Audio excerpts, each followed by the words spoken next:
গাজা যুদ্ধের পর অঞ্চলটির শাসন কেবল ফিলিস্তিনি কর্তৃপক্ষের অধীনে থাকা উচিত বলে মন্তব্য করেছেন ফিলিস্তিনি প্রধানমন্ত্রী মোহাম্মদ মুস্তাফা। বুধবার নরওয়েতে অনুষ্ঠিত এক সম্মেলনে বক্তৃতা দিতে গিয়ে তিনি এ কথা বলেছেন।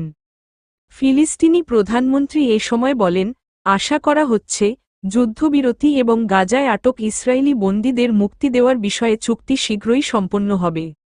যুদ্ধের অবসানে গাজা উপত্যকা কে শাসন করবে এটি এখন আলোচনার অন্যতম প্রধান প্রশ্ন, যা এখন পর্যন্ত একটি অবিলম্বে যুদ্ধবিরতি এবং ইসরায়েলি জেলে আটক ফিলিস্তিনি বন্দীদের বিনিময়ে গাজায় আটক বন্দীদের মুক্তির ওপর কেন্দ্রীভূত।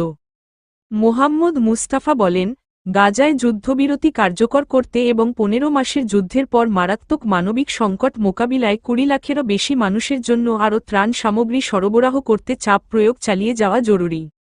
তিনি এ সময় জোর দিয়ে বলেন, যুদ্ধের পর গাজা শাসনের অধিকার কেবল বৈধ ফিলিস্তিনি নেতৃত্ব এবং ফিলিস্তিনি রাষ্ট্রের সরকারের হাতেই থাকা উচিত। গাজা শাসনের বিষয়ে ফিলিস্তিনি প্রধানমন্ত্রী বলেন, যুদ্ধবিরতির অপেক্ষায় থাকা অবস্থায় এটিও উল্লেখ করা গুরুত্বপূর্ণ যে গাজা শাসনে অন্য কোনো সত্তার উপস্থিতি গ্রহণযোগ্য হবে না। গত বছর নরওয়ের ফিলিস্তিনি রাষ্ট্রকে স্বীকৃতি দেওয়া এবং ফিলিস্তিনি কর্তৃপক্ষের অধীনে আন্তর্জাতিক সম্প্রদায়ের সমর্থিত দ্বি-রাষ্ট্র সমাধানের দিকে একটি গুরুত্বপূর্ণ পদক্ষেপ ছিল বলেও উল্লেখ করেন তিনি। ইসরায়েল ও হামাসের অবস্থান।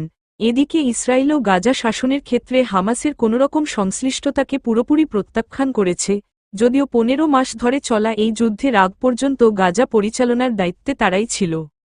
যে কারণে হামাস ফিলিস্তিনি কর্তৃপক্ষের একচেটিয়া শাসনে অনাগ্রহ দেখিয়েছে, যেটি 3 দশক আগে অসলো অন্তর্বর্তী শান্তি চুক্তির অধীনে প্রতিষ্ঠিত হয় এবং বর্তমানে পশ্চিম তীরে সীমিত শাসন ক্ষমতা রয়েছে।